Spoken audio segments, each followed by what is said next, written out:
হাড় কাঁপানো শীত, কুয়াশায় কাবু দেশ, জমেছে গরম কাপড়ের বেচাকেনা, দিল্লি সহ ভারতের জনজীবনেও বিপর্যয়। ফ্যাসিবাদ হটলেও ঐক্যে ঘাটতি দেখছেন মির্জা ফখরুল, দূরত্ব কেটে যাবে বলছেন সহযোগীরা। 15 জানুয়ারির মধ্যে নির্বাচনের তারিখ জানতে চায় সিপিবি।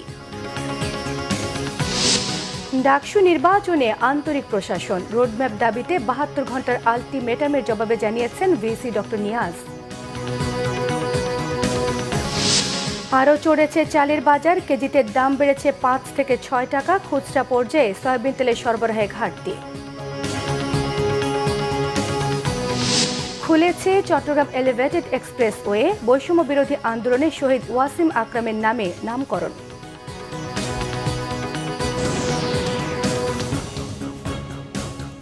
দেখছিলেন ক্রাউন সিমেন্ট সংবাদ শিরোনাম। এবারে পুরো সংবাদ। পৌষের শীতে কাঁপছে সারা দেশ, বিভিন্ন জেলায় বইছে শৈত্যপ্রবাহ। শীতের দাপটে জবুথবু জনজীবন। আজ দেশের সর্বনিম্ন তাপমাত্রা পঞ্চগড়ে 8.3 ডিগ্রি সেলসিয়াস রেকর্ড করেছে আবহাওয়া অফিস। প্রতিনিধিদের পাঠানো তথ্য ছবিতে থাকছে ডেস্ক রিপোর্ট। পঞ্চগড়ে আবারও ঘন কুয়াশার সাথে বেড়েছে শীতের তীব্রতাও। বিপাকে পড়েছে খেটে খাওয়া দিনমজুর কৃষক। খড়কুটো জ্বালিয়ে শীত নিবারণের চেষ্টা তাদের।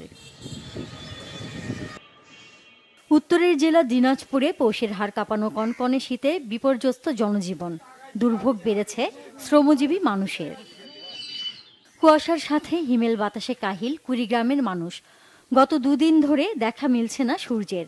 বিপাকে চর ও দ্বীপচরের মানুষ। এদিকে শীত নিবারণের জেলার 9 উপজেলায় 49 লাখ টাকা ও 12,000 কম্বল বরাদ্দ দিয়েছে জেলা প্রশাসন। দিনভর কুয়াশাচ্ছন্ন থাকায় গাইবান্ধায় ব্যাহত হচ্ছে মানুষের স্বাভাবিক কাজকর্ম।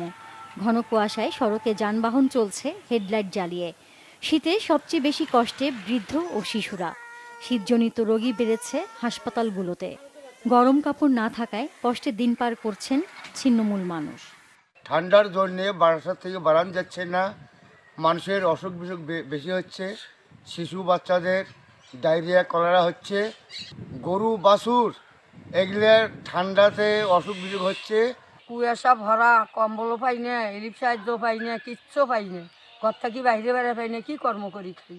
পৌষের কনকনে শীতে জবুথবু নাটোরবাসী। সারাদিন হিমশীতল বাতাসে ব্যাহত হচ্ছে দৈনন্দিন কাজ। গরম কাপড় না থাকায় বেশ কষ্টে ছিন্নমূল ও নিম্ন আয়ের মানুষ। জরুরি প্রয়োজন ছাড়া সন্ধ্যার পরে ঘরের বাইরে বের হচ্ছে না কেউই। খড়কুটো জ্বালিয়ে শীত নিবারণের চেষ্টা তাদের। পৌষের হাড় কাঁপানো শীতে কাঁপছে চুয়াডাঙ্গার জনপদ। ঘন কুয়াশা ও হিমেল হাওয়ায় বিপর্যস্ত জনজীবন। বিপাকে রয়েছে খেটে খাওয়া ছিন্নমূল মানুষ। সময় মতো কাজে যেতে পারছেন না তারা। হাসপাতালে বাড়ছে শীতজনিত রোগীর সংখ্যা। এর মধ্যে শিশু ও বয়স্কদের সংখ্যাই বেশি। প্রচণ্ড শীতে কাঁপছে জয়পুরহাটবাসী। এতে বেশি কষ্টে রয়েছে শিশু ও বৃদ্ধরা। গেল 4 দিন ধরে সূর্যের দেখা নেই এই জেলায়। কুয়াশায় অন্ধকারে ঢেকে গেছে পথঘাট আর ফসলের জমি। ক্ষতিগ্রস্ত হচ্ছে বীজতলা। চরম দুর্ভোগে দিনমজুর আর কৃষকরা। শীত আর কুয়াশায় বিপাকে দক্ষিণ পশ্চিমাঞ্চলের উপকূলীয় জেলা সাতক্ষীরাবাসী। রাত থেকে পড়ছে কুয়াশা। কুয়াশা ও তীব্র শীতে বিপর্যস্ত হয়ে পড়েছে জনজীবন। জরুরি প্রয়োজন ছাড়া ঘর থেকে বের হচ্ছে না কেউই। সন্ধ্যার পরপরই ফাঁকা হয়ে যাচ্ছে শহরের রাস্তাঘাট ও বাজার। হতদরিদ্র মানুষ আগুন জ্বালিয়ে শীত নিবারণের চেষ্টা করছেন। শীতার্তদের রক্ষায় সরকারের পাশাপাশি বেসরকারি পর্যায়ে সবাইকে এগিয়ে আসার আহ্বান জানিয়েছে সচেতন নাগরিক সমাজ। Nazneen Akhtar, Bangla vision news desk. তীব্র শীতে কাঁপছে সারা দেশ। দর্শক, কিছুক্ষণ আগে পটুয়াখালী থেকে শীতবস্ত্র বেচাকেনার খবর জানিয়েছেন আমাদের সহকর্মী শাহাদাত হোসেন। পটুয়াখালীতেও সত্য প্রভাব বইছে। আজ পটুয়াখালীতে 14 ডিগ্রি সেলসিয়াস ছিল। সকাল থেকে সন্ধ্যা অবধি মেলেনি সূর্যের দেখা। পটুয়াখালী গ্রাম অঞ্চলগুলোতে যারা খেটে খাওয়া মানুষ রয়েছে তারা কিন্তু এই শীতের কারণে তাদের কার্যক্রম কিন্তু স্থগিত হয়ে পড়ছে। এবং পাশাপাশি আপনাদেরকে একটা কথা বলে রাখি যে পটুয়াখালী শীতের কারণেই এই যে সকল শীত বস্ত্রের যে দোকানগুলো রয়েছে সে সকল দোকানে কিন্তু রয়েছে উপচে পড়া ভিড়। আমি আপনাদের কিন্তু দেখাতে যাচ্ছি যে পটুয়াখালীর যে শীতবস্ত্র যে মার্কেটটি রয়েছে এখানে কিন্তু আপনি দেখতে পাচ্ছেন যে এখানে তারা শীতের যে কেনাকাটার জন্য তারা এসেছেন, তারা কেনাকাটা করছেন শুধু এই শীতের প্রকোপ থেকে বাঁচার জন্য। পটুয়াখালীতে আমরা আবহাওয়া অফিসের সাথে কথা বলেছি, তারা আমাদেরকে জানিয়েছেন যে আরও 3 দিন এরকম শৈত্যপ্রবাহ বইবে। এছাড়া পটুয়াখালী যে 250 শয্যা হসপিটাল রয়েছে সেখানে আমরা গিয়েছি এবং তাদের সাথে কথা বলেছি, দেখেছি যে তারা আমাদেরকে জানিয়েছেন যে পটুয়াখালীতে শীতের কারণে এখানে কিন্তু শীতকালীন রোগের কারণ বাচ্চা এবং যারা বৃদ্ধ রয়েছে তাদের কিন্তু এখানে শীতকালীন রোগের কারণে তারা ভর্তি হচ্ছেন, বেড়েছে রোগীর সংখ্যাও। KM সাদাত হোসেন, বাংলাদেশ। রাজধানীতে শীতের তীব্রতা বেড়েছে, রাতে তাপমাত্রা বেশ নেমে যায়, সকালেও হাড় কাঁপানো শীত থাকে। আজ ঢাকায় সর্বনিম্ন তাপমাত্রা রেকর্ড করা হয়েছে 13.8 ডিগ্রি সেলসিয়াস। এ অবস্থা আরও 2 দিন চলবে বলে জানিয়েছে আবহাওয়া অফিস। টানা শীতে ভোগান্তিতে পড়েছেন ছিন্নমূল মানুষ, চাহিদা বাড়ায় বেড়েছে গরম কাপড় বিক্রি। রিপোর্ট করছেন মোবাশির আহমেদ। ঘন কুয়াশার কারণে শুক্রবার সকাল থেকেই রাজধানীতে শীতের তীব্রতা বেশি। 2 দিন ধরেই আকাশ মেঘাচ্ছন্ন, সূর্যের দেখা মিলছে না। বেলা বাড়লে শীত কিছুটা কমলেও কুয়াশা কাটেনি। আবহাওয়া অফিস বলছে শুক্রবার ঢাকার তাপমাত্রা নামে 13.8 ডিগ্রি সেলসিয়াসে। শীতের এমন প্রকোপ থাকবে আরও 2 দিন, তারপর আসতে পারে শৈত্যপ্রবাহ। শুষ্ক পরিবেশে পশ্চিম উত্তর দিক থেকে ঘন্টায় 8 থেকে 12 কিলোমিটার বেগে বাতাস বইতে পারে। হাড় কাঁপানো শীতে বিপর্যস্ত জনজীবন, কষ্ট বেড়েছে কর্মজীবী মানুষের। হঠাৎ করে অনেক ঠান্ডা পড়তেছে, এই যেমন বেলা 11টা বাজছে কিন্তু এখন পর্যন্ত কোনো রোদের কোনোই নাই। সবচেয়ে দুর্ভোগে স্বল্প আয়ের মানুষ। নগরীর পথে প্রান্তরে ছড়িয়ে ছিটে থাকা ছিন্নমূল মানুষের দুর্দশা চরমে। শীতবস্ত্রের অভাবে নামমাত্র পোশাকে শীত নিবারণের চেষ্টা তাদের। দেশের বিভিন্ন জায়গায় ছিন্নমূল মানুষের জন্য শীতবস্ত্রের বিতরণ শুরু হলেও রাজধানীর দুস্থরা অনেকটা আড়ালেই থেকে যায়। এদিকে শীত বাড়ায় নগরীতে গরম কাপড়ের চাহিদা বাড়ার পাশাপাশি বেচা বিক্রিও কিছুটা বেড়েছে। এখন শীত আছে, বিক্রি একবারে কম। কাস্টমার বাড়ছে, বেচা কিনা কম। কাস্টমার বাড়ছে দেখে শুধু চলে যায়। কিনতে আসে ঠিকই, কিন্তু ওই আপনার যে একটা চাহিদা, ওইটা চাহিদা নাই। মোবাশির আহমেদ, বাংলা ভিশন, ঢাকা। বছরের শুরুতেই তীব্র শীতে কাঁপছে উত্তর ভারত। ঘন কুয়াশায় ঢেকে গেছে বেশিরভাগ রাজ্য। সবচেয়ে বেশি প্রভাব পড়েছে দিল্লিতে। রাজ্যটিতে তাপমাত্রা নেমেছে 7 ডিগ্রি সেলসিয়াসের আশেপাশে। বিপর্যয় দেখা দিয়েছে জনজীবনে। চরম ভোগান্তিতে দিনমজুর এবং খেটে খাওয়া মানুষেরা। কুয়াশায় ব্যাহত হচ্ছে ট্রেন এবং বিমান চলাচল। এরই মধ্যে দেরিতে ছেড়েছে 2 শতাধিক বিমান। বিস্তারিত শহীদ আরাফাতের ডেস্ক রিপোর্টে। হাড় কাঁপানো ঠান্ডা জেঁকে বসেছে উত্তর ভারতের দিল্লি সহ বেশ কয়েকটি রাজ্যে। দিল্লির তাপমাত্রা নেমে এসেছে 7 ডিগ্রি সেলসিয়াসের আশেপাশে। ঘন কুয়াশায় 1 হাত দূরের কিছু দেখা কঠিন হয়ে পড়েছে। এরই মধ্যে দিল্লি ও এর আশেপাশে এলাকায় রেড অ্যালার্ট জারি করেছে আবহাওয়া দপ্তর। ট্রেন ও বিমান চলাচল ব্যাহত হওয়ায় জনজীবনে নেমে এসেছে দুর্ভোগ। দিল্লির ইন্দিরা গান্ধী আন্তর্জাতিক বিমানবন্দর থেকে অন্তত 7টি বিমান দেরিতে ছেড়েছে, বাতিল করা হয়েছে 6টি। এর প্রভাব পড়েছে কলকাতায়ও। রাজ্যটির বিমানবন্দরে অন্তত 36টি বিমান দেরিতে পৌঁছেছে। ঘন কুয়াশার কারণে রাস্তায় গাড়ি নিয়ে চলাচল করতেও বেগ পেতে হচ্ছে অনেকের। দিল্লির পর্যটকরা হতাশা প্রকাশ করছে। সবচেয়ে কঠিন সময় পার করছে দিনমজুর ও খেটে খাওয়া মানুষ। কাজের সুযোগ কমে আসায় প্রতিদিনের মজুরি আয়ে হিমশিম খেতে হচ্ছে তাদের। ঘন কুয়াশার কারণে আমরা অটো রিকশা চালকরা খুব কম কাজ পাচ্ছি। আমাদের প্রতিদিনের মজুরি উপার্জন করাও কঠিন হয়ে পড়েছে। আমরা অনেক কষ্টে বেঁচে আছি। কুয়াশার কারণে তাজমহলের কিছুই দেখা যাচ্ছে না। আশা করি দিন গড়ানোর সাথে সাথে সবকিছু দৃশ্যমান হবে। এর আগেও আমি দিল্লিতে এমন ঘন কুয়াশার সম্মুখীন হয়েছিলাম। তীব্র শীত ও বায়ু দূষণের কারণে দিল্লির পার্শ্ববর্তী নয়ডা এলাকায় স্কুল ছুটি ঘোষণা করা হয়েছে। 8ম শ্রেণী পর্যন্ত স্কুল বন্ধ ঘোষণা করা হয়েছে। ভারতীয় আবহাওয়া দপ্তর বলছে জম্মু কাশ্মীর ও হিমাচল প্রদেশে ভারী তুষারপাতের কারণে পাঞ্জাব, হরিয়ানা ও দিল্লিতে তাপমাত্রা এতটা কমে এসেছে। ভারতীয় আবহাওয়া দপ্তর পাঞ্জাব, হরিয়ানা ও দিল্লিতে তাপমাত্রা কমে আসার জন্য জম্মু কাশ্মীর ও হিমাচল প্রদেশের ভারী তুষারপাতকে দায়ী করেছে। আগামী সপ্তাহ জুড়ে দিল্লির আকাশ ঘন কুয়াশা ও মেঘাচ্ছন্ন থাকবে বলেও শঙ্কা জানিয়েছে আবহাওয়া দপ্তর। Shahid Arafat, Bangla vision news desk.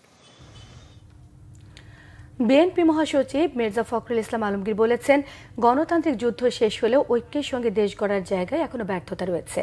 সকালে দিনাজপুর সরকারি কলেজের অর্থনীতি বিভাগের 50 বছর পূর্তি এবং গুণীজন সম্মাননা অনুষ্ঠানে তিনি এসব কথা বলেন।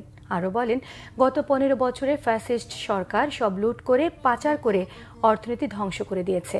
বলেন, জাতি ফ্যাসিবাদ মুক্ত হওয়ায় নতুন সুযোগ সৃষ্টি হয়েছে এই দেশে। মির্জা ফখরুল আশা প্রকাশ করেন, এদেশের ছেলেমেয়েরা দেশকে এগিয়ে নিয়ে যাবে, অর্থনীতির শক্ত ভিত তৈরি করবে তারা। এই কেমন গণতন্ত্রের কথা, এই কেমন একটা স্বাধীন সার্বভৌম রাষ্ট্রের কথা, যে যেখানে মানুষ প্রতি বছরে একটা সুযোগ পায় তার অধিকারটাকে প্রয়োগ করার সেই সুযোগটিও সে হারিয়েছে। বাংলাদেশে এই সমস্যাটাই সবচেয়ে বড় সমস্যা হয়েছে। এখানে পর পর পর পর গণতন্ত্রকে হত্যা করার চেষ্টা করা হয়েছে। ফলে এখানে ডেমোক্রেটিক ইনস্টিটিউশনগুলো তৈরি হয়নি, গণতান্ত্রিক যে প্রতিষ্ঠান সেই প্রতিষ্ঠানগুলো তৈরি হয়নি।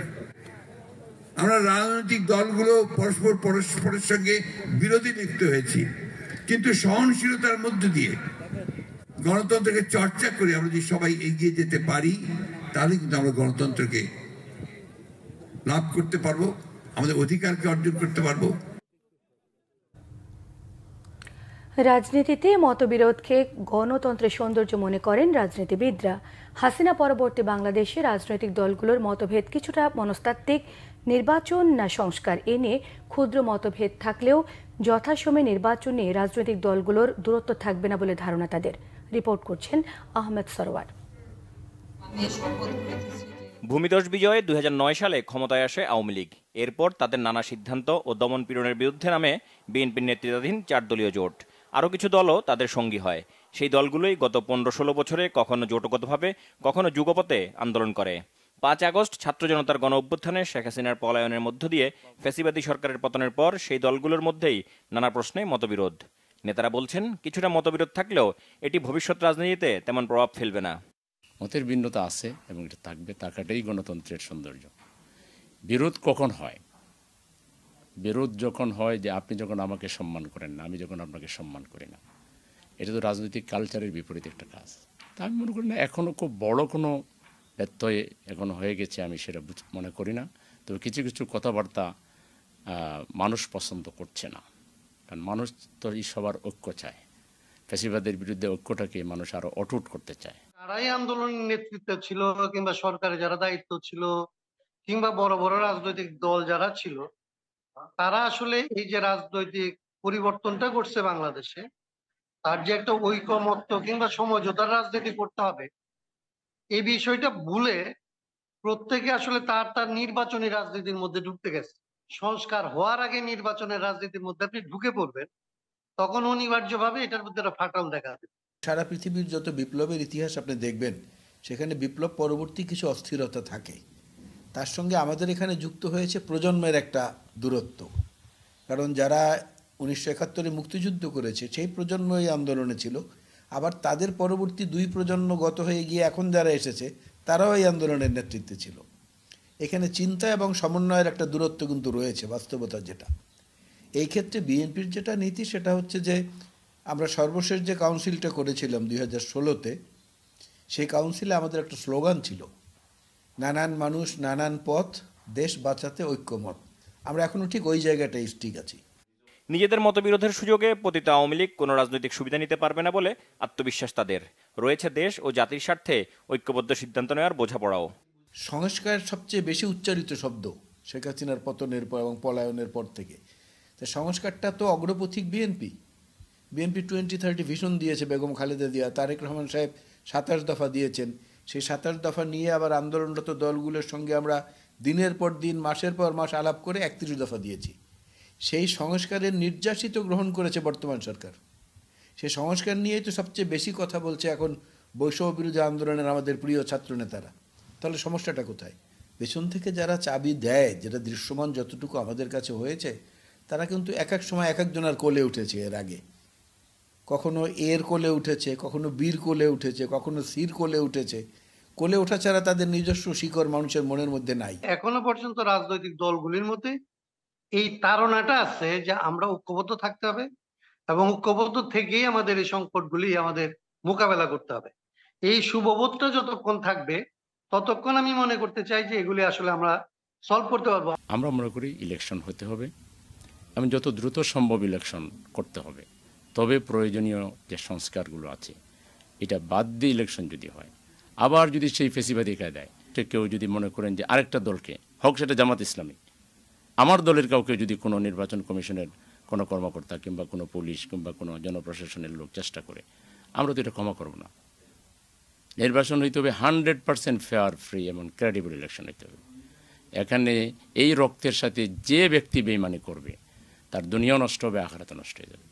কিছু মতবিরোধ থাকলেও আপাতত রাজনৈতিক দূরত্ব তৈরি হবে না বলে মনে করেন এই তিন রাজনীতিক। আহমেদ সরওয়ার, বাংলা ভিশন, ঢাকা। 15 জানুয়ারির মধ্যে নির্বাচনের তারিখ ঘোষণা দেওয়ার দাবি জানিয়েছে বাংলাদেশ কমিউনিস্ট পার্টি সিপিবি।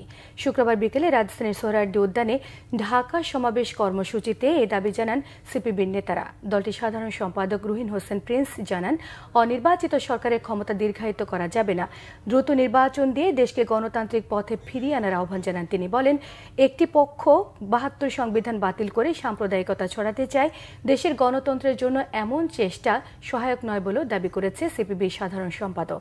এই সময় সিপিবির সভাপতি মোহাম্মদ শাহ আলম জানান, দেশের রাজনৈতিক বাস্তবতায় ক্ষমতার পরিবর্তন হলেও কাঠামোর পরিবর্তন আসেনি। দ্রুত নির্বাচনের তারিখ এবং রোডম্যাপ ঘোষণার দাবি জানিয়েছেন তিনি। 21 জানুয়ারি থেকে সারা দেশে গণতন্ত্রের অভিযাত্রা কর্মসূচি পালন করবে সিপিবি।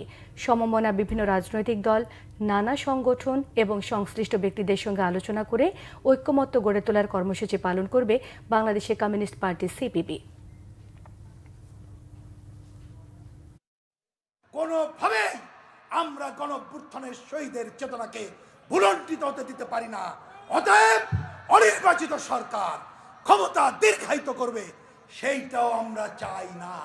আসেন এই দায়িত্ব আমরা পালন করি। অন্য আলোচনায় গেলাম না। 15 জানুয়ারি নাকি কি ভাবছেন? আমি বলি 15 জানুয়ারিতে দয়া করে সংস্কারের নামে কি করতে চান পরিষ্কার করে বলেন। কিন্তু জরুরি কাজ হলো আর এক মুহূর্ত দেরি না করে 15 জানুয়ারির মধ্যে নির্বাচনের সূচিত তারিখ ঘোষণা করেন। ইসলামী আন্দোলনের আমির চরমোনাই পীর মুফতি সৈয়দ রেজাউল করিম বলেছেন, যারা নির্বাচনের জন্য তাড়াহুড়া করছে তাদের জন্য অন্তর্বর্তী সরকার ভালোভাবে দেশ চালাতে পারছেন না। রাজধানীর ইঞ্জিনিয়ার্স ইনস্টিটিউশনে ইসলামী শ্রমিক আন্দোলনের সম্মেলনে এসব কথা বলেন তিনি। বলেন, অন্তর্বর্তী সরকার অগোছালোভাবে দায়িত্ব পালন করছে, কিন্তু ইসলামী আন্দোলন সরকারের সহযোগিতা করবে বলে তিনি জানান। বিভিন্ন দাবি দাওয়া নিয়ে অনেকেই রাস্তায় নামছে উল্লেখ করে চরমোনাই পীর জানান, এই সুযোগে ফ্যাসিবাদের দস্যুরা বিশৃঙ্খলা করছে। ফ্যাসিবাদীদের বিশৃঙ্খলার চেষ্টা ইসলামী আন্দোলন সহ্য করবে না বলে হুঁশিয়ারি দিয়েছেন তিনি। গত 53 বছর কোনো সরকারই দেশ দরদি ছিল না বলে মন্তব্য করেছেন তিনি। সৈয়দ রেজাউল করিম বলেন, যারা দুর্নীতিতে বারবার চ্যাম্পিয়ন হয়েছে তাদের ক্ষমতায় যেতে দেয়া হবে না। আমি আপনাদের সামনে যে ঢাকা বিশ্ববিদ্যালয়ের উপাচার্য অধ্যাপক ডক্টর নিয়াজ আহমেদ খান বলেছেন, ডাকসু নির্বাচনের বিষয়ে আন্তরিক বিশ্ববিদ্যালয় প্রশাসন সকল ছাত্র সংগঠনের সঙ্গে আলোচনা করে ঐক্যমত্যের ভিত্তিতে রোডম্যাপ ঘোষণা করা হবে। এদিকে বৃহস্পতিবার রাতে 72 ঘণ্টার মধ্যে ডাকসু নির্বাচনের রোডম্যাপ না দিলে হলে কঠোর কর্মসূচির হুঁশিয়ারি দিয়েছে বৈষম্য বিরোধী ছাত্র আন্দোলন। আরও জানাচ্ছেন দীপন দেওয়ান। বৃহস্পতিবার সিনেট ভবনে সিন্ডিকেট বৈঠকে আওয়ামীপন্থী 3 সদস্য নিজামুল হক ভুইয়া, সীতেশচন্দ্র বাসার ও বাহলুল মজনু চুন্নুর আমন্ত্রণকে কেন্দ্র করে সাধারণ শিক্ষার্থীদের সাথে বিক্ষোভ সমাবেশ করে ছাত্রদল। বিক্ষোভ মিছিলটি সূর্যসেন হল ও মহসিন হল হয়ে ভিসি চত্বরে গিয়ে শেষ হয়। সে সময় ডাকসু নির্বাচনকে ঘিরে উপাচার্যের সাথে বাকবিতণ্ডায় জড়িয়ে পড়েন ছাত্রদলের নেতাকর্মীরা। এ ঘটনার প্রতিবাদে রাতে ক্যাম্পাসে বিক্ষোভ মিছিল করে সাধারণ শিক্ষার্থীরা। ডাকসু নির্বাচনের রোডম্যাপ ঘোষণার জন্য প্রশাসনকে 72 ঘন্টার আলটিমেটাম দেন তারা। 72 ঘন্টার মধ্যে যদি রোডম্যাপ ঘোষণা করা না হয় তাহলে কঠোর থেকে কঠোরতর আন্দোলনে আমরা যাব।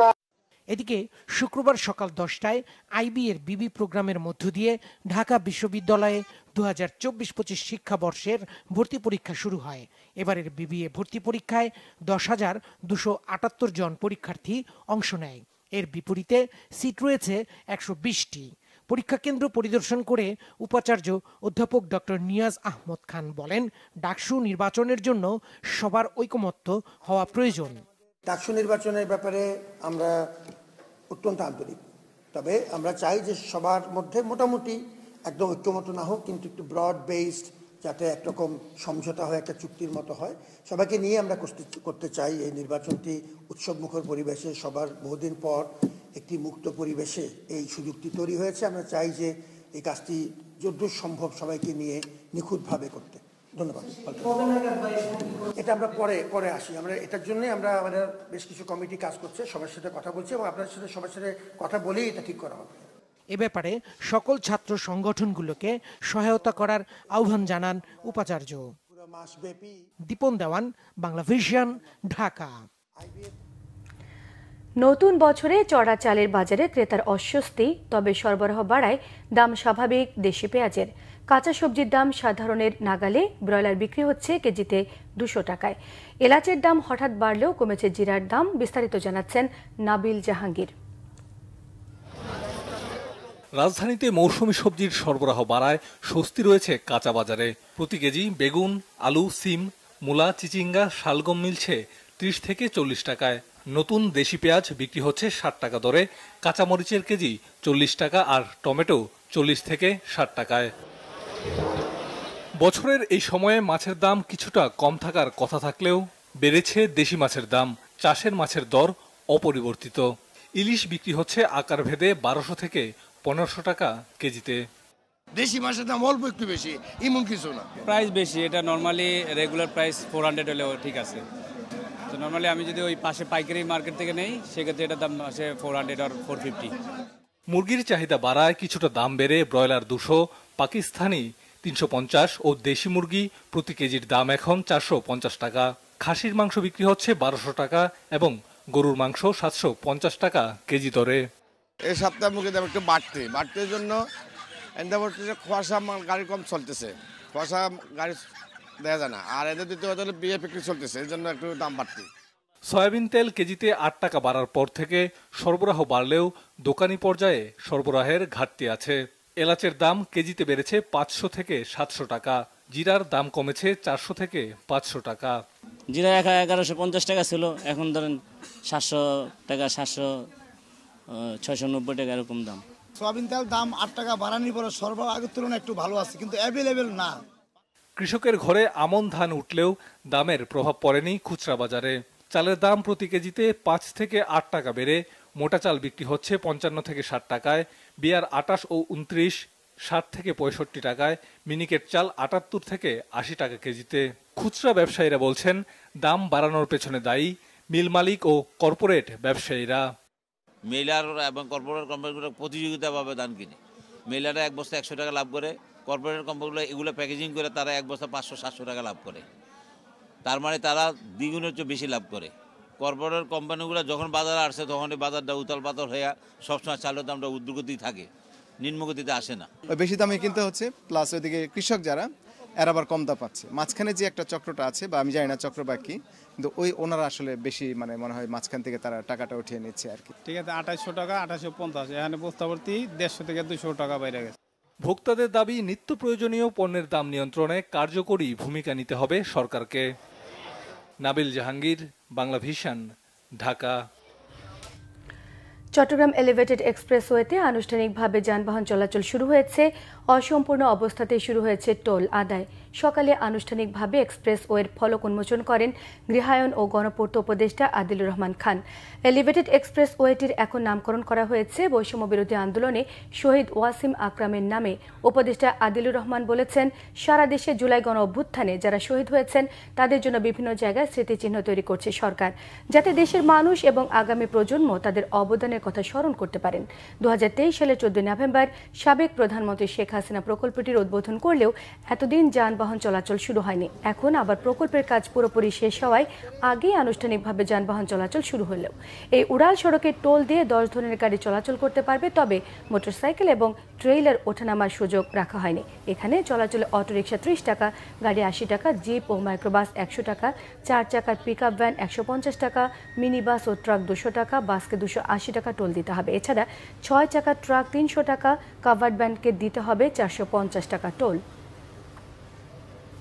জামায়াতে ইসলামের আমির ডাক্তার শফিকুর রহমান বলেছেন, নির্বাচন তাদের জন্য যারা দেশকে ভালোবাসেন, যাদের কাছে দেশের প্রতি ইঞ্চি জমি আমানত। সকালে নাটোরের নবাব সিরাজউদ্দৌলা সরকারি কলেজ মাঠে জামায়াতের কর্মী সম্মেলনে তিনি এসব কথা জানান। তিনি বলেন, ক্ষমতায় থাকার জন্য দেশে অবৈধভাবে 3টি নির্বাচন করা হয়েছে। যারা নির্বাচন বিশ্বাস করেন না তাদের কিসে নির্বাচন, এমন প্রশ্নও তোলেন তিনি। দ্রুত সময়ে প্রয়োজনীয় সংস্কার করে এই সরকার একটি সুষ্ঠু নির্বাচন দিয়ে যার যার জায়গায় ফিরে যাবে বলেও তিনি আশা ব্যক্ত করেন।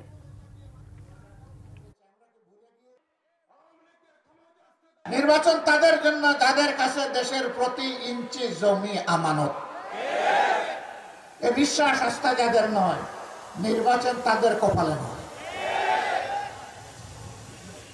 এরা তিনটি নির্বাচন অবৈধভাবে ক্ষমতায় থাকার সময় কি তাণ্ডব চালিয়েছে, আমরা কি ভুলে গিয়েছি? যারা নির্বাচনেই বিশ্বাস করে না তাদের আবার কিসের নির্বাচন? আগামীতে আমরা চাই অতি জরুরি সংস্কারগুলো সাধন করে বর্তমান সরকার একটা সুষ্ঠু নির্বাচন দিয়ে তারা যার যার জায়গায় চলে যায়। বিএনপি স্থায়ী কমিটির সদস্য ডক্টর আব্দুল মঈন খান বলেছেন, বাংলাদেশের মানুষ ধর্মপ্রাণ কিন্তু ধর্মান্ধ নয়। স্বার্থান্বেষী মহল দেশের ভেতরে বাইরে মিথ্যাচারের মধ্য দিয়ে সাম্প্রদায়িক সম্প্রীতি বিনষ্টের অপচেষ্টা চালাচ্ছে। সন্ধ্যায় নরসিংদীর পলাশে 7 দিনব্যাপী ডাঙ্গা আন্তর্জাতিক ইসলামী মহাসম্মেলনে প্রধান অতিথির বক্তব্যে তিনি এসব কথা বলেন। মঈন খান আরও বলেন, বাংলাদেশের মানুষ হাজার বছর ধরে সম্প্রীতির সঙ্গে জাতি, ধর্ম, বর্ণ নির্বিশেষে ঐক্যবদ্ধভাবে বসবাস করছেন। শান্তি শৃঙ্খলা বজায় রেখে এভাবেই তারা দেশকে এগিয়ে নেবেন। এই সম্প্রীতি কোনো দুষ্ট অপশক্তি ব্যবহার করতে পারবে না।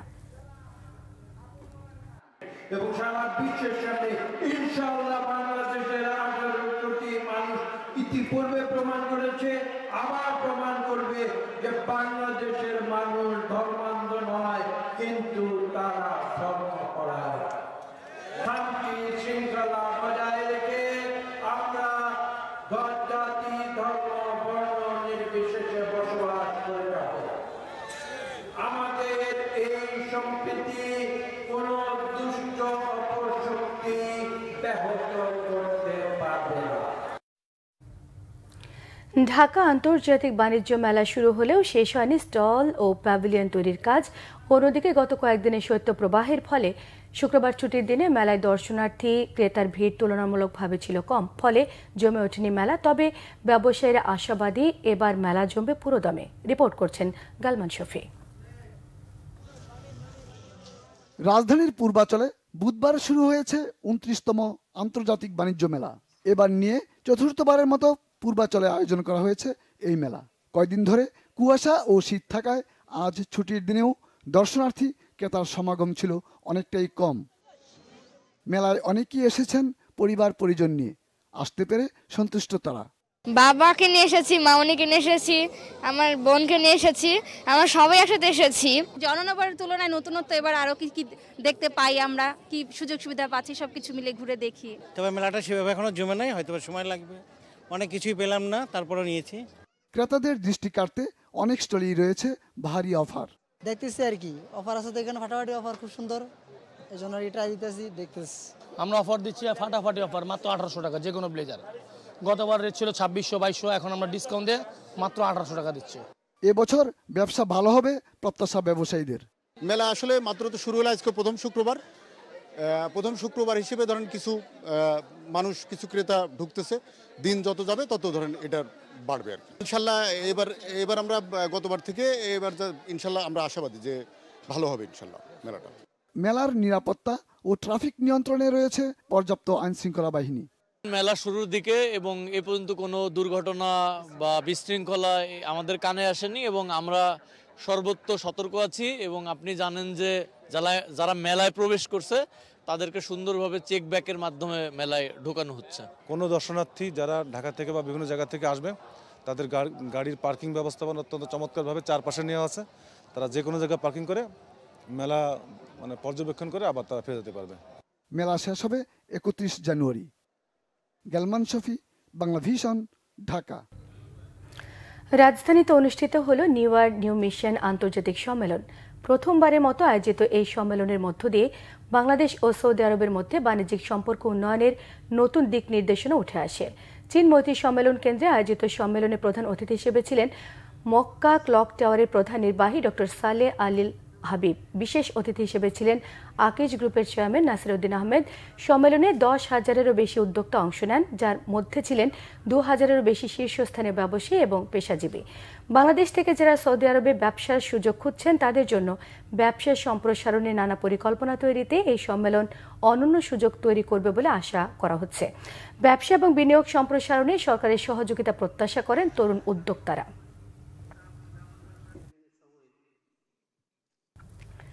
সংবাদ শেষ করব ক্রাউন সিমেন্ট শিরোনামগুলো আরো একবার জানিয়ে দিয়ে। হাড় কাঁপানো শীত, কুয়াশায় কাবু দেশ, জমেছে গরম কাপড়ের বেচাকেনা, দিল্লি সহ ভারতের জনজীবনেও বিপর্যয়। ফ্যাসিবাদ হটলেও ঐক্যে ঘাটতি দেখছেন মির্জা ফখরুল, দূরত্ব কেটে যাবে বলছেন সহযোগীরা। 15 জানুয়ারির মধ্যে নির্বাচনের তারিখ জানতে চায় সিপিবি। ডাকসু নির্বাচনে আন্তরিক প্রশাসন, রোডম্যাপ দাবিতে 72 ঘন্টার আলটিমেটামের জবাবে জানিয়েছেন ভিসি ডক্টর নিয়াজ। আরও চড়েছে চালের বাজার, কেজিতে দাম বেড়েছে 5 থেকে 6 টাকা। খুচরা পর্যায়ে সয়াবিন তেলের সরবরাহে ঘাটতি। খুলেছে চট্টগ্রাম এলিভেটেড এক্সপ্রেসওয়ে, বৈষম্য বিরোধী আন্দোলনে শহীদ ওয়াসিম আকরামের নামে নামকরণ।